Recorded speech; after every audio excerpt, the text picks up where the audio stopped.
कल के कथा प्रसंग में गुरुजी और राम जी महाराज का संवाद और गुरुजी और जनक जी का संवाद और उस संवाद के अंत में गुरुजी महाराज ने अपनी असमर्थता जताते हुए राजा जनक से ये सही स्थिति में यदि हम कहें तो प्रार्थना सी करी कि ज्ञान निदान सुजान सुचि। आप ज्ञान निधान हो, चतुर हो, पवित्र हो, ज्ञान निदान सुजान सुचि। और आपके संग में क्या गुण है? क्या आप धर्मशील, ज्ञान निदान सुजान सुचि और धर्मशील नरपाल। राजन, आप धर्मशील भी हो, तो इतने सारे गुण जिस व्यक्ति के पास में मौजूद हैं तो वो व्यक्ति ही तुम बिन अस मंजस समना को समरथ यही काल। तो महाराज, आपके होते हुए इस समय में कौन ऐसा व्यक्ति समर्थवान है जो इस सारी समस्या का हल कर सके? ये गुरुजी महाराज ने एक तरह से कहें तो अपनी जिम्मेदारी से अपने आप को बचाते हुए और राजा जनक जो कि राजा के संग ऋषि भी थे उनको मान देते हुए ये बात कही। और जब ये बात कही तब राजा जनक की क्या स्थिति हुई? सुने मोहन बचन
बड़ी विचित्र स्थिति का वर्णन कर रहे हैं।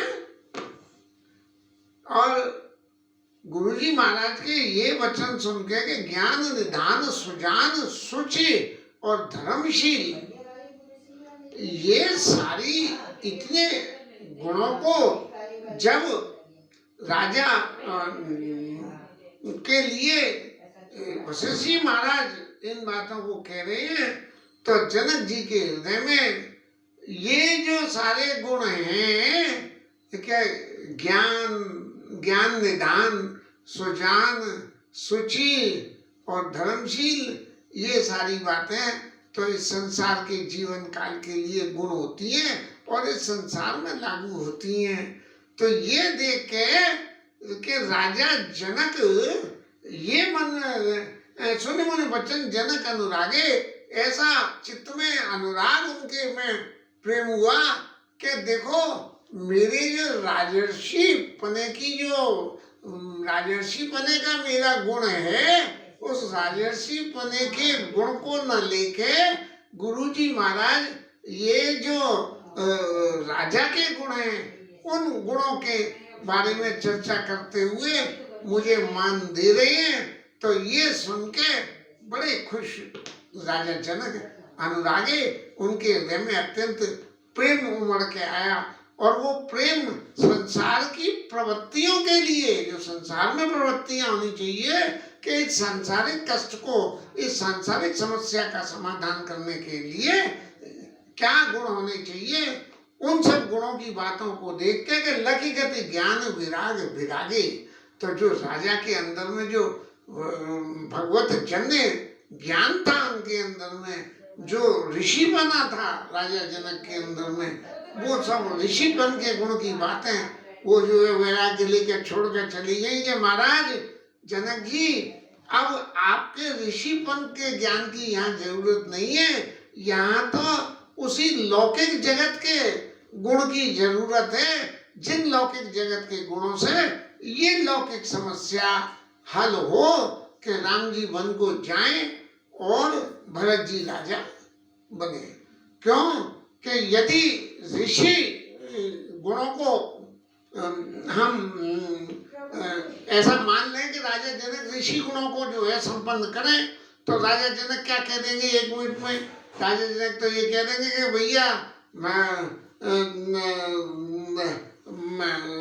राम जी तो जो है भगवान है और वो जो कुछ चाहते हैं वो सब कुछ होता है, इसलिए जो हो रहा है सो होने दो, मुझे बीच में रख के महाराज इस बात का श्रेय मत दो कि मैंने जो है राम जी को वन में भेजा। ये बात जो इस बात का श्रेय मेरे को मत दो। और जब ज्ञान और वैराग्य उनके चित्त में से चले गए और संसार में ये स्थिर हो गए, सांसारिक भावना से स्थिर हो गया, शरीर सांसारिक भावना में स्थिर हो गया, तब उनके मन में बड़ी ऐसी कल्पना हुई, ऐसे मन में विचार पैदा हुआ कि महाराज ये हुआ क्या कि शिथिल स्नेह गुणित मन माही। अपने मन में ये विचार करके कह रहे हैं कि महाराज आए यहाँ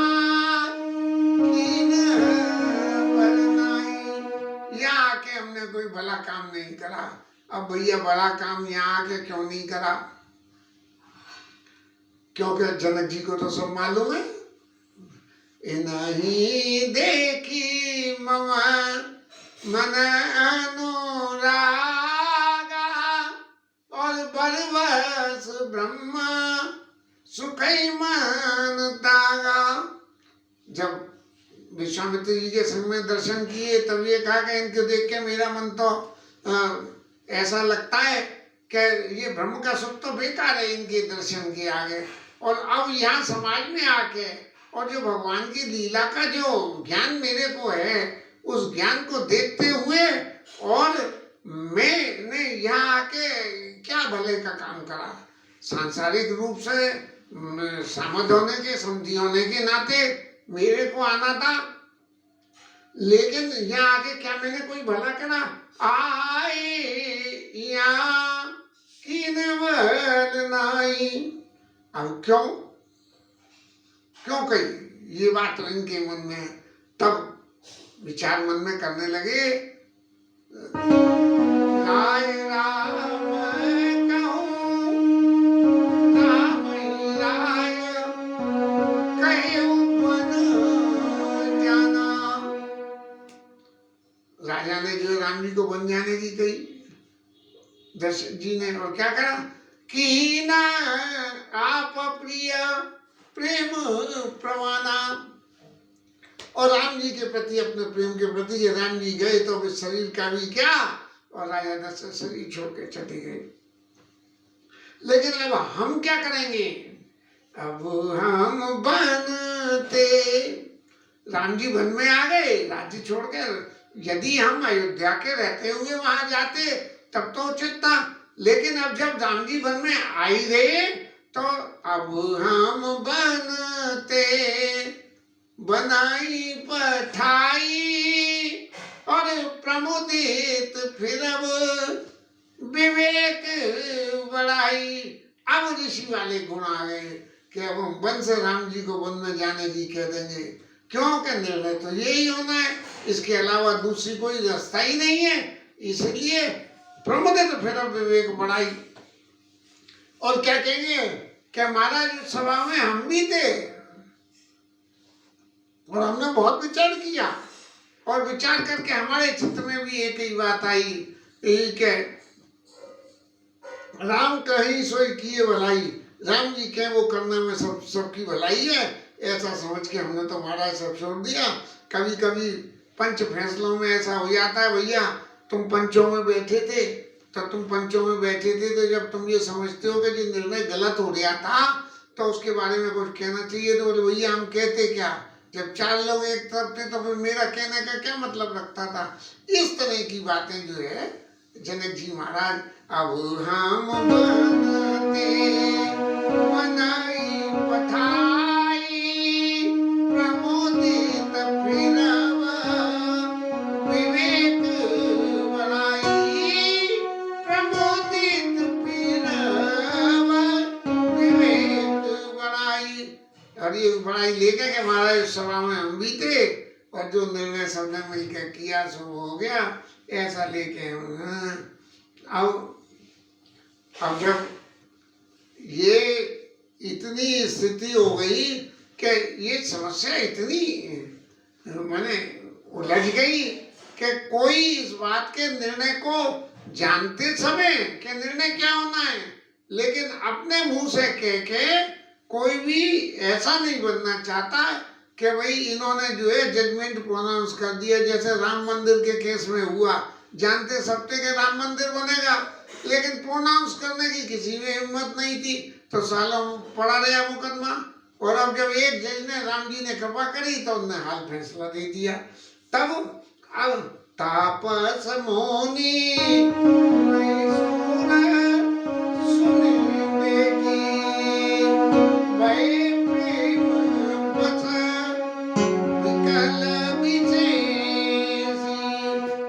सभा में तपस्वी लोग मुनि थे, उन्होंने राजा जनक के जब ये दर्शन करे कि देखो ये राजा जनक जैसे आदमी भी इतनी मान की बातें, इतनी जिम्मेदारी की बातों को सुनने के बाद भी और बिल्कुल चुप बैठे हैं और कुछ नहीं बोल रहे हैं, तो ये मतलब वह प्रेम बस विकल विशेषी के देखो ये राम जी के प्रति जो प्रेम होता है वो प्रेम कैसा होता है कि प्रेम में राम जी की इच्छा की बात को भी उनके सामने ही रखने में भी प्रेम संकोच कर रहा है।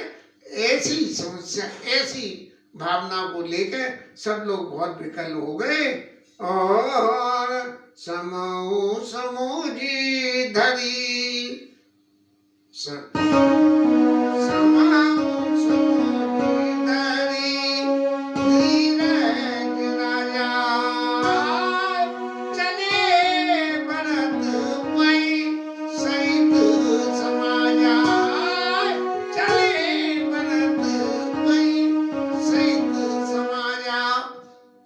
जब ये तो गुरु जी, जनक जी, पुरवासी और जो भी लोग थे उस सभा में, लेकिन उस सभा में भरत जी महाराज जो है अनुपस्थित थे।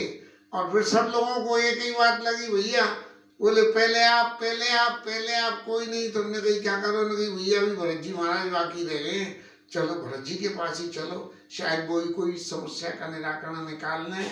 तब भरत आई आगे बैली ने अवसर सरिस सुहासन दीने।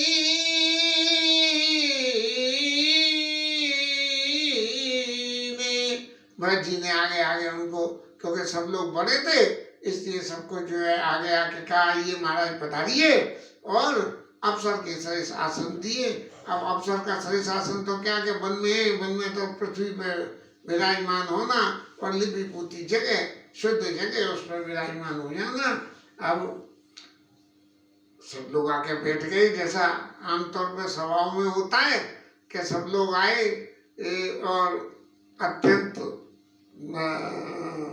प्रेम विवश सब लोगों की जो सभा है उस सभा में सब लोग बैठ के भैया ये हो करने लगे कि भाई मीटिंग की कार्यवाही शुरू करी जाए। तो औरों में तो सभापति चुना जाता है, अब इसमें सभापति तो कोई है नहीं, लेकिन जनक जी महाराज जो कुल परिवार तो सब एक ग्रुप हो गया और जनक जी महाराज दूसरा ग्रुप हो गया। तब जो जनक जी महाराज जो दूसरे ग्रुप के में थे, उस दूसरे ग्रुप में जनक जी महाराज ने सबसे पहले ये प्रोनाउंस कहना शुरू किया, क्योंकि गुरु जी सब कह ही चुके, पूर्ववासी सब चुपचाप सुन ही रहे थे इन बातों को। और तापसी लोग तो चाहते थे कि भैया राम जी वन में रहें, इसके बराबर तो कोई और अच्छी स्थिति हो ही नहीं सकती है कि यहाँ अतन राम गिरे थल तापस्थल, क्या मैं भूल गया, तो वो जो है यहाँ राम जी के संग दर्शन करें और वन तापसी स्थितियों में, वन की स्थितियों में रह के यहाँ भजन सुख का आनंद लें। तो जनक जी महाराज जो अयोध्या के परिवार से अलग परिवार हो गया था, उन्होंने कहा कि तात बरती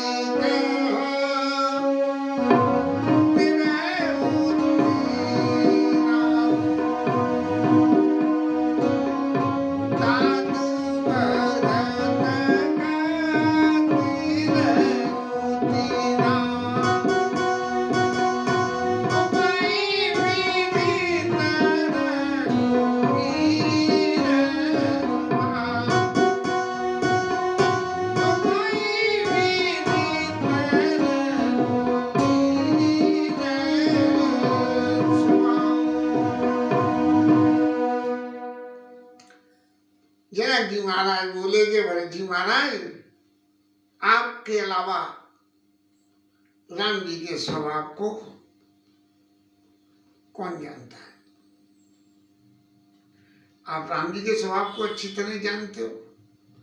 जब आप स्वभाव जानते हो राम जी को, तो जब आप स्वभाव जान जाओगे तब उस व्यक्ति के प्रभाव भी आपको सहज ही समझ में आ जाएगा। प्रभाव यदि पहले समझ में आ जाए और स्वभाव ना आवे तो भूल की गुंजाइश है, लेकिन स्वभाव पहले समझ में आ जाए तो उनका प्रभाव तो अपने आप ही आ जाता है। तो दात भरत कहा तेरा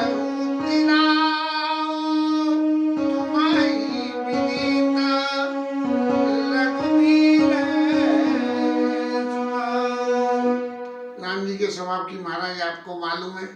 राम जी का स्वभाव क्या है कि राम जी जो है सत्यव्रत हैं, धर्मव्रत हैं, और राम जी संकोची हैं और भगत के बस में।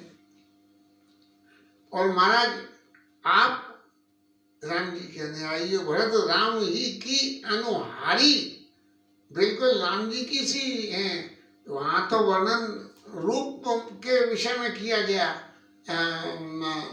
बालकांड में, लेकिन यहाँ जो वर्णन को लिंक कर रहे हैं भरत राम ही की अनुहारी, क्योंकि वन में जाते में भी जब राम जी और लक्ष्मण जी और सीता जी वन में गए और उसके बाद में भरत जी और शत्रुघ्न जी गए वन में, तो वनवासी लोगों ने देखने के बाद में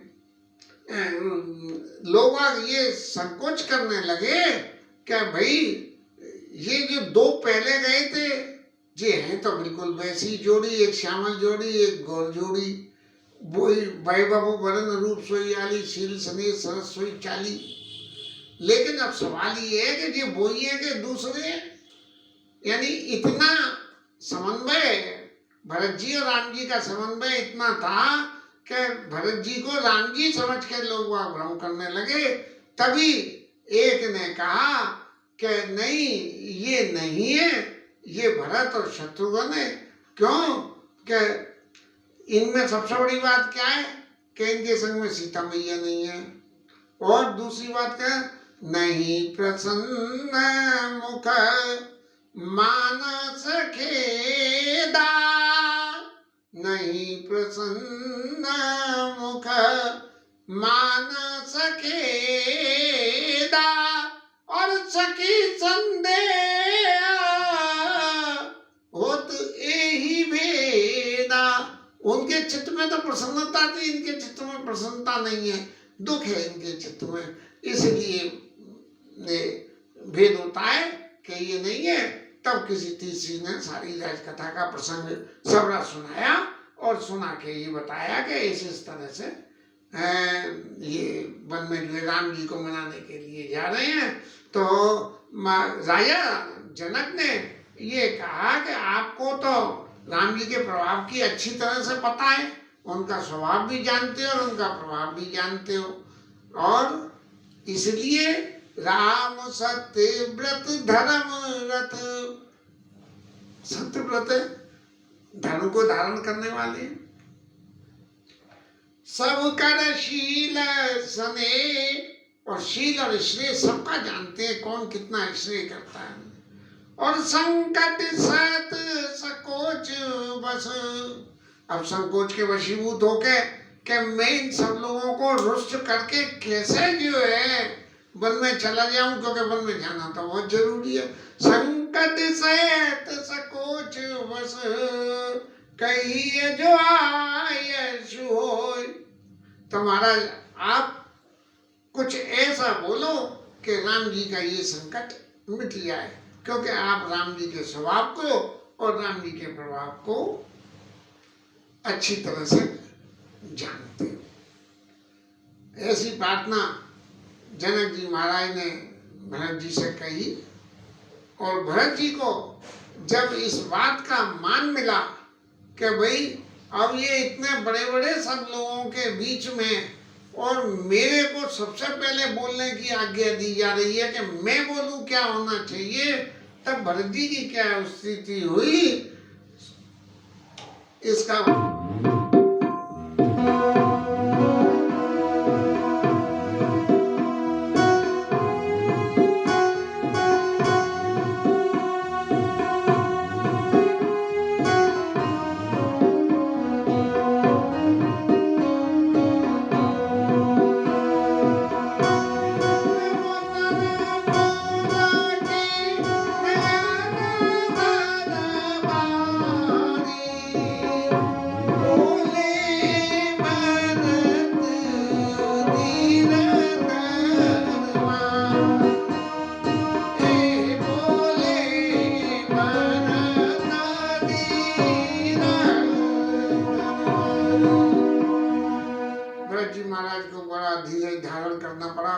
ये बोलने के लिए। अब धीरज धारण करने का कारण क्या हो गया?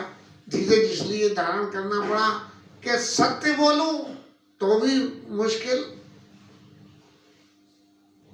कि भैया जिसकी वजह से ये सारा उत्पात हुआ है, यदि उससे पहले पूछ लिया होता तो ये क्यों होता, और अब पूछने को मेरे सामने ये प्रपोजल और आप सब लोगों के होते हुए, इतने सब ज्ञानी लोगों के होते हुए भी मुझे प्राथमिकता दी जा रही है कि पहले मैं बोलूं।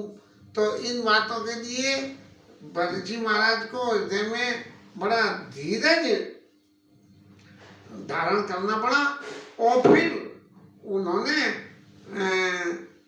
बाकी सब लोगों को उनके अलंकारों के साथ संबोधन करते हुए और उनको मान देते हुए अपनी बात को इस तरह से रखा।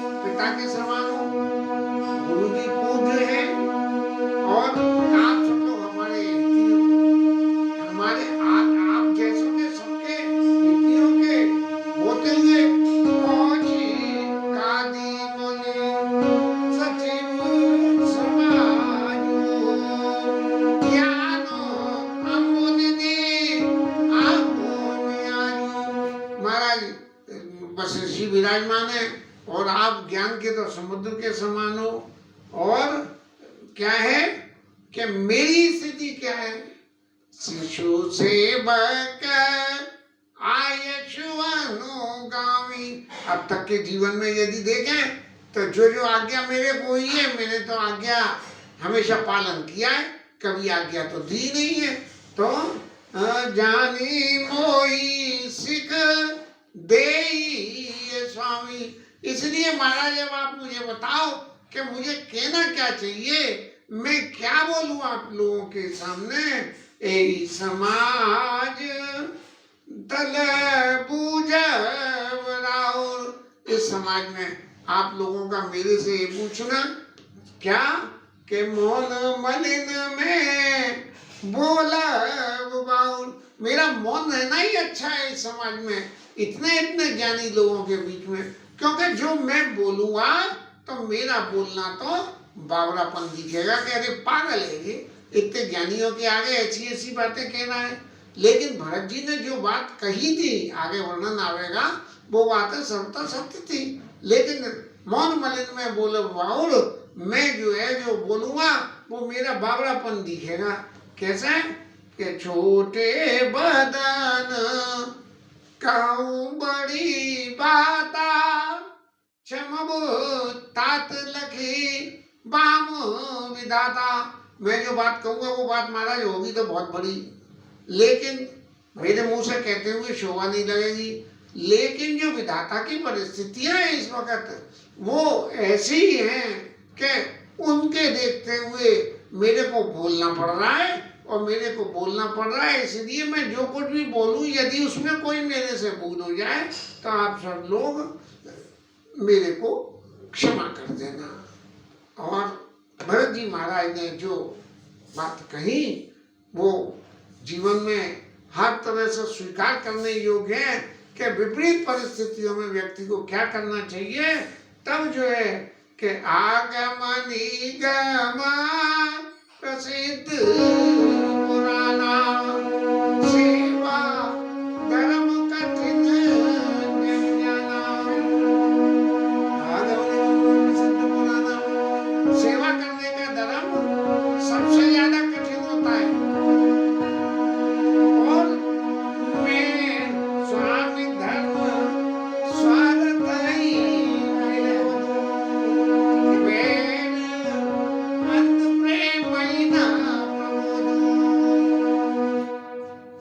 अब अगर मैं कुछ बोलूं, क्योंकि इसमें मैं इन्वॉल्व हूं, और जब मैं इसमें इन्वॉल्व हूं तो मैं यदि कुछ बोलूंगा तो इसमें कुछ स्वार्थ निश्चित रूप से होगा ही।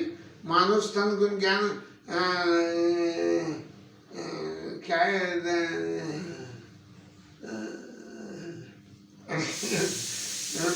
मनुष्य का शरीर तो जो है स्वार्थ का पुतला है। तो मैं कुछ बोलूंगा तो उसमें मेरा स्वार्थ होगा। लेकिन जो मैंने अब तक राम जी के संग में जो सेवक बन के काम किया है, तो सेवक बन के काम करने के संग में मेरे को अब भी सेवा करनी चाहिए। और सेवा करने का अर्थ ये हुआ कि सेवा अगर मैं करूंगा तो स्वार्थ सिद्धि कहाँ जाएगी। स्वार्थ बोलूंगा तो स्वार्थ सिद्धि होगी, और सेवक धर्म अलग और स्वार्थ अलग। एक वो एक है तो किस्सा ही के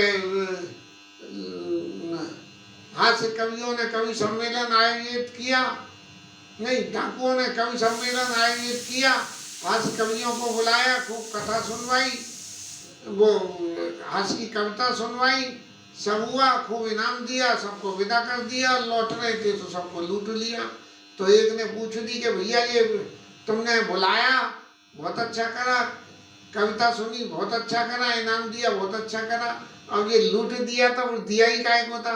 बोले वो हमारा फर्ज था, हमने तुम्हें बुला के जो है कवि सम्मेलन कराया, और जो तुम्हें दिया वो हमारा फर्ज था, लेकिन ये हम लूट रहे हैं, ये हमारा धंधा है। तो ऐसे ये हमारा स्वार्थ है। तो स्वामी धर्म स्वार्थ विरोध, और वेद अंध प्रेम वेद तो अंधा हो जाता है और प्रेम में प्रबोध नहीं होता है। ऐसे ही स्वामी धर्म और स्वार्थ, या तो स्वामी धर्म निर्वाह कर लो और नहीं स्वार्थ निर्वाह कर लो। लेकिन इसमें भी एक किंतु परंतु तो है ही है कि करे स्वामी तो सेवक सोई दूषण कोट देई किन कोई। लेकिन स्वामी के हित का पैमाना क्या है कि स्वामी का हित किसमें है, ये बात फिर आगे कभी, बात तो ज्यादा लंबी हो जाएगी, तो आगे के किसी प्रसंग में फिर लेंगे। तो ये वैर अंध प्रेम ही न प्रबोधू, ऐसी परिस्थिति में मैं तो दोनों तरफ से फंस गया हूं, तो मैं क्या कहूं, तो राखी राम रुक धर्म रत। महाराज आप सब लोगों से एक ही विनती है कि राम जी के रुख को रखो और उनको अपना धर्मरत, मेरे को अपने धर्म में रहने दो। कौन सा सेवक धर्म? राखी राम रुक धर्म रत, पराधीन मोई जान। इन दोनों बातों से मिलके मुझे इनके अधीन मान लो और सबके सम्मत सर्वहित करिए प्रेम पहिचान। सबके सम्मत सर्वहित करिए प्रेम पहिचान। सियावर रामचंद्र की जय। अब सब लोगों को जो अच्छा लगे महाराज वो सब आप मिलके कर लो। मैं तो राम जी के अधीन हूँ, जो राम जी चाहे जैसा चाहे आप कर लो, मुझे इसमें कोई भी परहेज नहीं है। ऐसा कह के आज की कथा के थोड़ा सा विश्राम लेंगे और फिर कल की कथा।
राजा रामचंद्र भगवान की जय, पवन सुत हनुमान की, उमापति महादेव की जय, श्री राज धरण की जय, श्री राधा रानी की जय। जय जय श्री